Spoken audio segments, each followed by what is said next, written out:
Bienvenidos al grupo de interaprendizaje, Igualdad de Género. A continuación, vamos a presentar la dinámica del frasco del agradecimiento. En mi caso, voy a agradecer, por ejemplo, por la vida y la salud que hasta el momento Dios me ha dado, ¿no? Felizmente he tenido síntomas tal vez, pero la prueba, todo ello ya salió negativo. Voy a invitarles a algún docente, algún maestro o maestra nos pueda compartir el agradecimiento que nos pueda dar, por favor. En mi caso, yo estoy agradecida con mi familia también. Creo que la familia, nos hemos dado cuenta que en este contexto es muy importante. Por más que nosotros tal vez estemos enfocados en otras actividades, sabemos que la familia siempre va a estar ahí, ¿no? Apoyándonos y siendo también nuestro soporte. Gracias, Freddy. Licenciado, buenas tardes. Señorita psicóloga, muy buenas tardes. Yo quiero agradecer más que todo a Dios por volverme a dar una nueva vida y también por dar salud a mi familia, gracias a Dios. Ninguno de nosotros todavía de mi familia, en la familia que yo tengo especialmente, ninguno todavía me ha quitado Dios. Muchas gracias, maestra. Entonces, son historias verdaderas, ¿no? Pandemia nos ha traído a nivel mundial, ¿no? Y a la maestra decirle bienvenida, ¿no? Ella siente que ha vuelto a nacer. Bienvenida, usted es una nueva persona, quizás. Muchas gracias por compartirnos esa experiencia, porque no todos podemos expresar lo que realmente sentimos dentro, ¿no? Muchas veces lo guardamos para nosotros mismos o para las personas cercanas. Muy bien, enseguida, por favor, les voy a invitar, podemos ingresar a la página Padlet, les envío en el chat. Entonces vamos a compartir el trabajo que vamos a hacer hoy día, ¿no? Por favor, ingresen. Diversidad sexual, igualdad de género, al machismo, estereotipo de género. Entonces, ahí está con GIFs todavía, ¿no? Con movimiento, excelente. El machismo trae consigo lo que es la violencia, ¿no? Por ejemplo, los estereotipos de género, las ideas que la sociedad tiene sobre cómo debe ser un varón, un hombre, o cómo debe ser una mujer, son muy rígidas, ¿no? Entonces, cuando ocurre la violencia, cuando la mujer trata de salirse un poco de ese estereotipo de género, ¿no? Si la mujer intenta empoderarse, intenta ser más independiente económicamente. Porque aquí representa, bueno, en casi en todos estos últimos años, y aún todavía continuamos viviendo, con el dominio del machismo de los varones. Por ejemplo, pretenden siempre en los hogares, tanto en los hogares, también en el trabajo, ¿no? De repente no reconocer el rol que cumple también la mujer. Todavía hay ese arraigo de pensar que los varones piensan mejor que las mujeres, que los varones pueden ser siempre podría ser un presidente, no sé, ocupar funciones públicas, pero en realidad hay igualdad, ¿no? Hay igualdad. En los últimos años se ha comprobado de que también una mujer es capaz, ¿no? En que también la mujer solo nos diferencia el sexo, ¿no? Tenemos las mismas capacidades. Gracias por su participación, ¿ya ves? Entonces, ya nos está quedando claro en qué consiste, ¿no? Entonces, hoy en día podemos decir que todavía se mantiene, ¿cierto? O se han roto esos estereotipos, o se puede decir que ya las mujeres se están empoderando. Maestro Freddy, ¿puedo participar? Sí, adelante, le escuchamos. Sí, maestro, ahí la imagen era la que se publicó de la igualdad de género, para entender que creo que nuestra sociedad, de a pocos, pero de a poquititos vamos avanzando en el sentido de entender qué es una igualdad de género. Es cierto que en etapas anteriores a lo que estamos viviendo, el machismo cumplía un papel preponderante, ¿no? En el que se decía que el varón era el jefe y amo de la casa, lo que él se decía se tenía que hacer. Y normalmente se entendía que la mujer era la sumisa, la que debía obedecer. Y creo que hoy en día ese concepto ya dio un giro bastante, ¿no? Nos falta, sí nos falta, muchas cosas que acomodar. En ese sentido pienso yo que la igualdad de género se dará cuando en algún momento de nuestras vidas ya no haya esa diferencia, que tú eres mujer y yo soy varón, tú puedes lo que yo no puedo, o yo no puedo lo que tú puedes, porque esas son actividades netamente de la mujer. Todavía existe ese pensamiento en nuestra sociedad, varones que por el simple hecho de ser varones creen que son los que tienen la razón en ciertas situaciones, ¿no? Como vuelvo a decir, ya ese concepto ha variado bastante. Somos más tolerantes, los varones son más tolerantes, cumplen con algunos trabajos o con algunos roles que anteriormente se decía que eran netamente de las mujeres. Y también viceversa, ¿no? Por ejemplo, algunas actividades que hoy en día se pueden decir que eran actividades netamente de varones, por ejemplo, la construcción civil.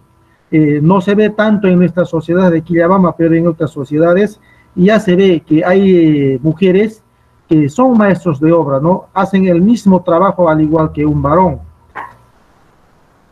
Algo más quiero acortar, profesor Freddy. Creo que también aún todavía, más que todo en la zona rural, o puede ser también en la urbana, se nota que en las familias todavía predomina el machismo. Las esposas esperan lo que diga el esposo. Si usted le dice, a ver si ellas puedan tomar decisiones, ellas no la toman solas. Ella dice, ¿qué dirá mi esposo? A ver, voy a preguntar. Siempre están caminando en función a lo que digan más que todo su esposo, porque él le dice, es que es el jefe de la familia. Todavía continuamos en ese contexto. Muy bien, excelente, ¿no? Eso es cierto, se puede decir también, ¿no? Muchas veces en la ciudad, como el profesor Freddy comentaba, que ya algo no se ve normal, ¿no? Que las mujeres ya están empoderando, ¿no? Diferentes actividades pueden involucrar, pero ustedes que ven, ¿no? Como maestras también lo están viviendo, ¿no? En el campo rural, todavía se conserva, ¿no? A ver, ¿qué opina, por ejemplo? No sé si usted ha escuchado esta experiencia donde dicen, por ejemplo, cuando hay un niño llorando, ¿no? El niño llora y dice, ¿por qué lloras? Pareces mujercita. Esa frase, ¿qué le parece? ¿Qué opina respecto a ello? ¿Está bien? ¿Está mal? A ver, su experiencia. Me parece que no está correcto porque también los hombres lloran, porque es una emoción que no se le puede anular, no se le puede quitar a nadie por el hecho de que es varón. Generalmente nosotros pensamos que porque es varón no puede llorar, porque es varón tiene que ser más fuerte, y no es así. Muy bien, excelente, muchas gracias. Muy bien, entonces... Profesor Freddy, ¿puedo agotar? Adelante, adelante. Bien, maestro, también pienso yo que muchos de estos conceptos que hoy día estamos tocando van a cambiar o de su forma de pensar desde el momento, desde el seno familiar, porque ahí, por ejemplo, la colega Sonia, la maestra Jessica tocaron el tema, ¿no? Porque a veces es en el seno de la familia lo que se forman los machistas. ¿Por qué? Porque desde pequeñitos empiezan a enseñarles, no, tú eres varoncito, tú no puedes agarrar eso. No, tú eres mujercita, tú no puedes agarrar ese es de tu hermano. Y va creciendo un poco, no, él es varoncito, no puede lavar su ropa, tú tienes que lavárselo. Y así va creciendo y llega a los 12, 13 años y cree que su hermana o su mamá es quien tiene que atenderle, que lavar su ropa, arreglar su cuarto. ¿Por qué? Porque él es varón y su hermana es mujer. Pienso que esos conceptos son los que se tienen que trabajar también a nivel familiar para de una vez desterrar esos conceptos, ¿no? Que al varoncito desde pequeñito se tiene que atender, y creo que no es así. El varón desde pequeño tiene que aprender a lavar su ropa, no por el hecho que es varón va a tener que lavarle su mamá o va a tener que lavarle la hermana.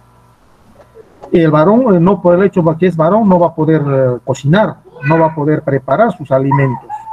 Y pienso que muchas veces, como tocaron los colegas que me antecedieron, la culpa lo tienen los papás.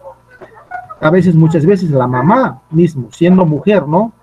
No, ¿cómo? Tu hermano no puede hacer, él es varón. O eso no, eso hacen las mujeres. Y como dijo, comento Caro, ¿no? Porque no, tú no puedes llorar, pareces mujercita. Y creo que no. Las lágrimas son sentimientos naturales que en algún momento a todos nos afloran. Y no se debe reprimir eso, al contrario, ¿no? Decir, si lloras, bueno, no decirle que, ¿por qué estás llorando? O eres mujercita. Y ahí se empieza a formar los machistas. Y pienso que ese concepto también se debe de cambiar desde el núcleo familiar. Muchísimas gracias. Por ejemplo, nos menciona, tanto en los niños, ocurre que en los niños, tanto en diferentes regiones, ¿no? Por ejemplo, en costa, en la sierra, en la selva, dice, ¿no? Muchas veces las mujeres, las niñas, mujeres, dice que solo no necesitan estudiar. Entonces, ¿usted qué opinaría? O sea, algunos, por ejemplo, en la zona selva dice que a temprana edad se embarazan y dejan de estudiar. Y lo otro, por ejemplo, en Lima también nos menciona que algunos estudiantes cumplen el rol de madre y padre y a veces son jefes de hogar. ¿Qué opina respecto de ello? ¿O cómo se siente? ¿Cómo se sentiría? A ver. Bueno, maestro, siempre eso ha sido mi pregunta desde niño, ¿no? Por ejemplo, es la misma pregunta que me hacía, por ejemplo, cuando tenía 5, 6, 7 años. Yo alguna vez a mi papá le preguntaba, ¿cómo he venido a este mundo? ¿Quién me ha traído, no? Que Diosito te ha hecho, que has venido por Mariado, y bueno, te dicen. Entonces, creo que en ese entender sigue todavía de repente en la serranía, falta de educación realmente informar lo que es, no sé, hasta dónde se puede informar, por ejemplo, al respecto de la, en este caso, de la evolución del hombre, de la formación, del desarrollo del hombre, el ser a un niño, desde qué grado, desde qué edad, digamos, ¿no? Ese contexto, podemos informar de qué manera debemos informar, porque niños en este nos preguntan, ¿no? Bueno, ya primero, en secundaria, ellos ya saben, entonces, eso sería, entonces, hay que incidir en lo que es la educación, digamos, del desarrollo humano, educación sexual prácticamente, ¿no? Y darle a conocer desde niño, desde qué edad podemos manejarlo esto, con mucha sapiencia, digamos, diría, ¿no? Es la misma pregunta. Claro, el maestro menciona, ¿no? Cómo enseñar, cómo saber a qué etapa mencionarle ya ciertas cosas con respecto tal vez a la sexualidad. Hay que entender primero que para que nosotros brindemos información a nuestros estudiantes en cualquiera de sus etapas, tenemos que conocer en qué tipo de desarrollo cognitivo está, ¿no? Muchas veces los que son, por ejemplo, los niños de inicial, los más pequeñitos, en ellos no está todavía consolidado el pensamiento abstracto, ¿no? Ellos son más concretos. Son más de lo que le muestras, el niño te va a decir es una taza, es una vaca. Entonces, se les puede iniciar diciendo, haciéndoles conocer las partes de su cuerpo, ¿no? Poco a poco. Entonces, ya más adelante, ir profundizando un poco más y cuando son adolescentes ya mencionarles las cosas tal cual, porque como lo dice el maestro, muchas de las generaciones que ahora son ya adultos, quizá 40 o 50 años, 60, no han sabido tal vez o no se les ha dado la oportunidad de conocer y de enseñarles, ¿no? Lo que es la sexualidad, el desarrollo evolutivo del hombre y la mujer. Entonces, y por eso es que tal vez en esa sociedad o en esa generación ha ocurrido muchos embarazos no deseados, que hasta ahora sigue ocurriendo obviamente, pero es como que generaciones distintas, ¿no? Entonces, la sexualidad no debe ser tal vez un tipo de aprendizaje por ensayo y error. Debe tal vez enseñárseles a los estudiantes tal cual, ¿no? Respetando las etapas, su desarrollo maduracional, su desarrollo cognitivo, emocional. Según a eso se debe brindar la información que es competente y es oportuna para su edad, ¿no? ¿Algún comentario de un colega, por favor, de su experiencia, que nos pueda comentar? Una maestra, que estamos presentes, por favor. Tiene mucho que ver cómo nosotros nos autopercibimos y la autopercepción que nosotros tenemos de nosotros mismos también está en relación a cómo los demás nos están percibiendo, ¿no? Por ejemplo, a la niña al inicio se le vio, bueno, primero apareció en escena un niño que estaba cantando y todos le aplaudieron, ¿no? Entró la niña, ella se sintió muy tímida, tal vez un poquito ansiosa, empezaba a agarrar su chompita, trataba de taparse la boca. Entonces todas esas actitudes, gestos, nos indica que la niña no se siente bien, no se siente cómoda en el lugar donde está, ¿no? Y como ya lo decía un docente, que ahí tal vez debemos intervenir nosotros, ¿no? Los adultos, los maestros que estamos en el día a día con nuestros niños y niñas y adolescentes, intervenir, tratar de que ellos se sientan cómodos consigo mismo, no solamente decir cállense o dejen de molestarla, sino también hacer que ella se exprese cómo se siente, ¿no? Porque de qué manera ella o cómo está viendo la situación. Hubiese sido bonito tal vez que el maestro le hubiese dicho a la niña, después de clases, se hubiese tal vez sentado con ella y le hubiese preguntado cómo se sentía, ¿no? ¿Por qué no quería hablar? ¿Por qué no quería cantar? ¿Qué la motivaba a tal vez a estar más callada, ¿no? Entonces ahí también es un poco de la labor de los maestros, aunque no está dentro de lo que tal vez curricularmente puedan avanzar en sus casas de formación, pero el de acoger a los estudiantes, ¿no? El de acogerlos en sus sentimientos, en sus emociones, y de parar también ese tipo de violencia, porque en realidad ya está un grupo, ¿no? Encima de ella, y todo eso. Entonces, afecta bastante la autoestima. Como les dije, ya trae consigo también hechos de violencia, el hecho de ser machista o de ser sexistas. Trae también situaciones de violencia que consecuentemente también afectan, ¿no? A los niños y a todos los integrantes de la familia, Freddy. Será la costumbre tal vez allá. Las niñas allá que yo veía, ya de 7, 8, 9, eran buenas niñas, ¿no? Y hacían roles grandes de la cocina, tejían, incluso hay un internado ahí también sabían estar, o sea, casi no se les veía, no se les veía disfrutar su etapa, ¿no? De lo que era, de la edad, de lo que les corresponde. Y yo pienso que ellos, los niños ahora, en el lugar donde está, lo hacen, ¿no? Por la necesidad, pienso, porque no hay apoyo en esas zonas también. ¿Qué acciones o estrategias podemos realizar para enfrentar estas situaciones o evitar que se refuercen estereotipos de género en la escuela? ¿Cómo podemos involucrar a los y las docentes y a las y los estudiantes? Entonces, maestros, como ya para finalizar, los invitamos también a que puedan escribir en los post-its, en las notas adhesivas, sobre qué acciones podría haber, ¿no? En la institución, respecto a erradicar los estereotipos de género. Algo quizá que se me ocurre a mí y yo tal vez les pueda ya estar dando un poquito más de ideas, es sobre el uso de los espacios. En el video no se ha podido ver todavía esa parte, pero se menciona también que los estudiantes, los varones, ellos suelen utilizar los espacios deportivos tal vez con mayor frecuencia, y muchas veces yo inclusive lo he pasado, lo he vivido en mi etapa en la escuela. Las canchas, las losas deportivas eran siempre ocupadas por los varones.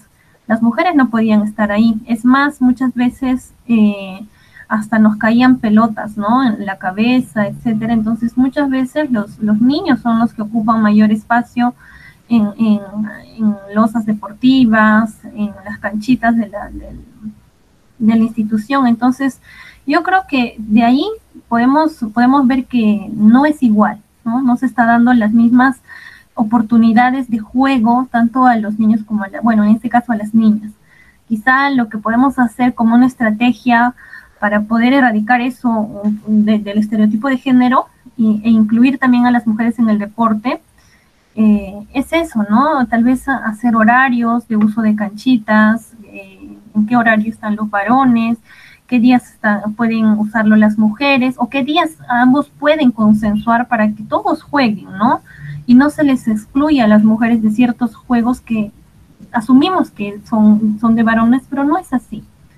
Comentar uno sobre lo que ha estado hablando anteriormente, ha estado hablando de un tema muy importante, sobre a qué edad los niños o las personas entramos a nuestro estado de razonamiento lógico, y el niño puede verse por él mismo decidir para saber lo que tiene que hacer o no, y no estar condicionándole o estar señalándole lo que tiene que hacer o lo que puede hacer, porque desde el punto de vista de que todos tenemos nuestras oportunidades, porque tenemos iguales derechos y mucho menos podemos considerar al machismo.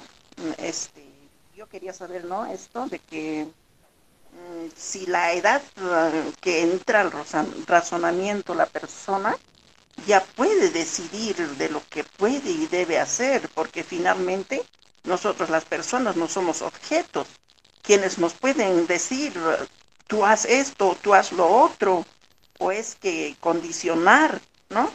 Les recomiendo que cuando trabajen en tema de condicionamiento con los alumnos, lo hagan en situaciones muy extremas cuando tal vez hay alguna conducta que no está siendo adaptada del niño, ¿no? Entonces, lo que más debemos fomentar nosotros es el pensamiento reflexivo, el pensamiento lógico, que en realidad se da a partir de los 7 años, ¿no? Ya a partir de los 7 años los niños ya más o menos entran en reflexión, inclusive muchísimo más antes, ¿no? Pero según ciertas teorías, se dice que a partir de los 7 años los niños ya son más reflexivos y pueden pensar en consecuencias, conductas o con causas y consecuencias de sus conductas, ¿no? Entonces, eso, maestra, les invito yo a más educar en reflexión, educar en diversidad, entender también la personalidad y los modos de ser de cada niño, de cada niña, estudiante, para que tal vez ellos también se sientan cómodos con nosotros, ¿no? Porque los maestros,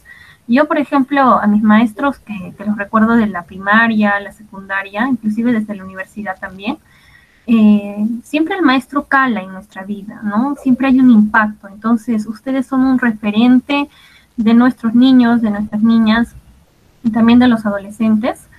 Entonces, aprovechemos ese impacto que nosotros generamos en las demás personas, en las nuevas generaciones, para poder enseñarles un poquito más, tal vez que sean una generación distinta a la cual tal vez nos han sido criados o hemos sido criados nosotros, ¿no?